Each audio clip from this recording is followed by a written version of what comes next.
Assalamualaikum warahmatullahi wabarakatuh. Saya Anggun Dwi Saskia dengan NIM 0601231006. Di sini saya akan membahas tentang soal ujian akhir semester mata kuliah Kewarganegaraan, dosen pengampu Bapak Dr. Usiono MA. HAM merupakan suatu pemikiran yang ditentukan dalam bentuk hukum. Pemikiran HAM ini sangat lebih formal dan bermula di Eropa Barat sebagai tempat munculnya pemikiran liberal. Para pemikir liberal seperti John Locke dan John Mill yang menekankan pada kebebasan manusia dan Montesquieu serta Rousseau yang menekankan pada equality.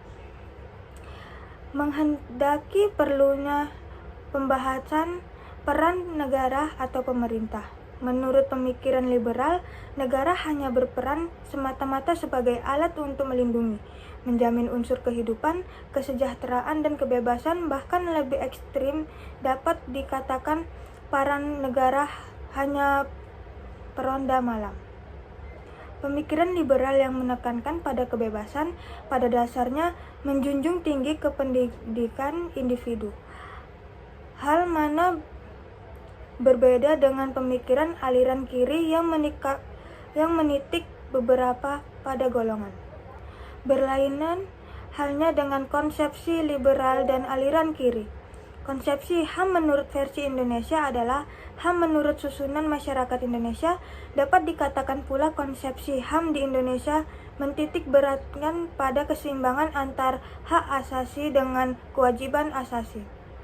Perbedaan konsepsi itu terletak pada ide dan aplikasi.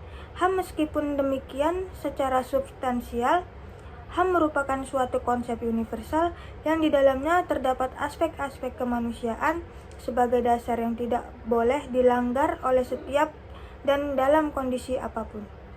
HAM juga merupakan hak kodrat, hak dasar manusia, hak mutlak. Menurut Jan Matos, HAM adalah hak-hak yang melekatkan pada manusia yang tanpa dengannya manusia mustahil dapat hidup sebagai manusia-manusia lainnya. Menurut Lopa, HAM adalah hak-hak yang diberikan langsung oleh Tuhan Yang Maha Esa. Hukum positif merupakan aturan hukum yang sedang berlaku di suatu negara.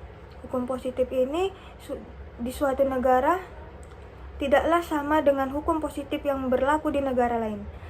Perbedaannya terletak pada konstitusi yang menjadi dasar dan sumber pembuatan hukum positif. Dimaksud dengan hukum positif itu dapat berwujud peraturan perundang-undangan.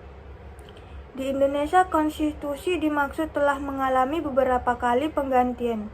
Jika selama 4 tahun setelah kemerdekaan berlaku Undang-Undang Dasar 1945, maka selama turun waktu sekitar 8 bulan berlaku konstitusi RIS hampir di seluruh wilayah Indonesia. Akan tetapi, konstitusi ini digunakan lagi dengan Undang-Undang Dasar 1950 yang kemudian dengan Dekret 5 Juli 1959 dinyatakan tidak berlaku sekaligus memberlakukan kembali Undang-Undang Dasar 1945. Ketika konstitusi ini berbeda satu sama lain, Undang-Undang Dasar 1945 yang sangat singkat itu hanya mencantumkan 7 pasal. Pasal 27, 28, 29, 30, 31, 33, dan 34 tentang HAM dengan penanaman hak warga negara, sedangkan konstitusi RIS dan Undang-Undang Dasar 1945 merinci HAM secara detail dalam hampir sekitar 30 pasal.